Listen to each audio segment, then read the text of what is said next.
एक बार की बात है, दरबार में सभी मंत्री बैठे हुए थे। तभी अचानक एक मंत्री ने देखा कि बीरबल तो सो रहे हैं। उन्होंने झट से अकबर से उनकी शिकायत करी। ये देखिए महाराज, बीरबल तो सो रहे हैं। यह देख के राजा अकबर को बहुत गुस्सा आया और उन्होंने बीरबल को जोर से आवाज लगाई, बीरबल! बीरबल एकदम से जागे और बोले, जी जी जी जी महाराज, किसकी समस्या सुलझानी है? फिर अकबर बोले, तुम्हारी बीरबल। फिर बीरबल बोलते हैं, मैं कुछ समझा नहीं महाराज।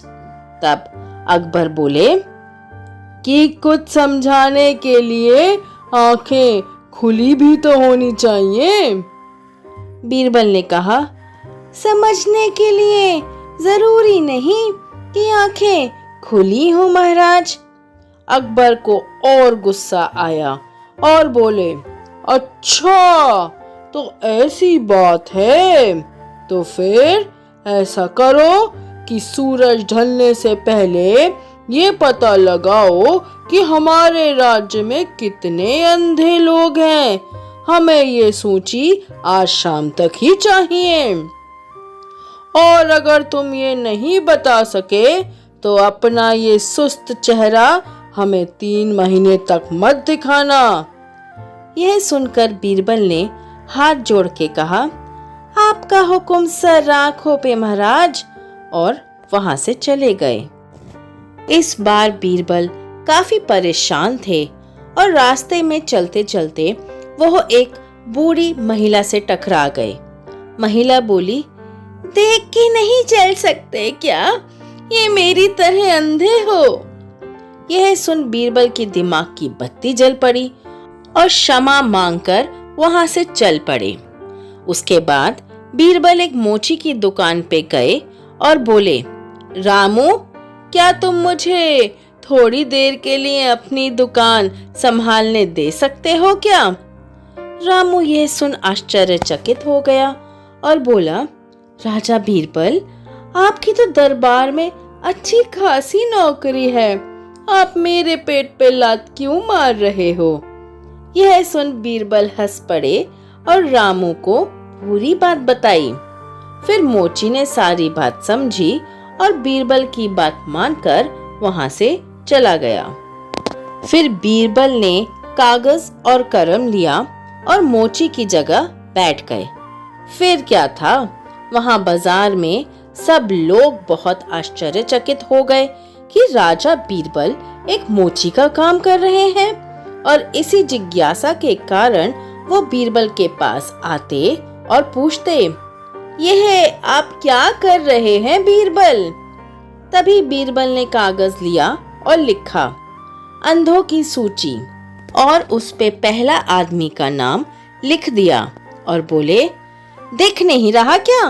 मोची हूँ तो जूते ही सिल रहा हूँगा, तुम्हें सिलवाने हैं तो बताओ।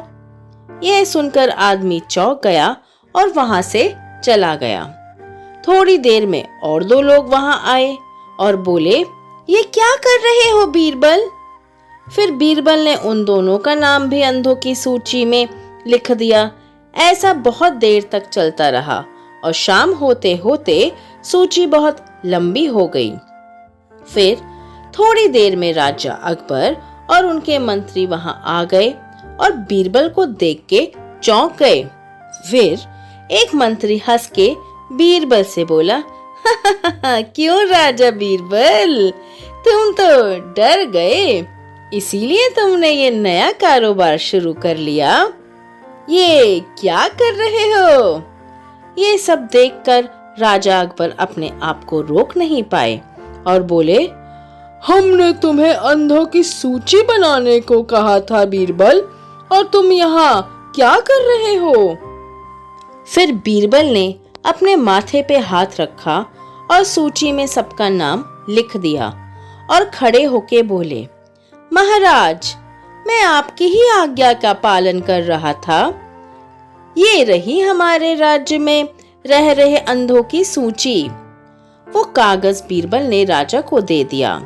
राजा ने जब सूची देखी तो अपना और मंत्रियों का नाम देखकर चौंक गए और बोले, ये क्या? इसमें हम सबका नाम क्यों लिखा है?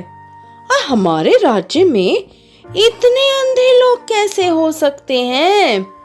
फिर बीरबल बोले, क्षमा करें महाराज, जैसे कि मैंने सुबह कहा कि आंखें बंद होने से समझदारी कम नहीं होती, उसी प्रकार आंखें खुली होने पर भी लोग अंधे हो सकते हैं।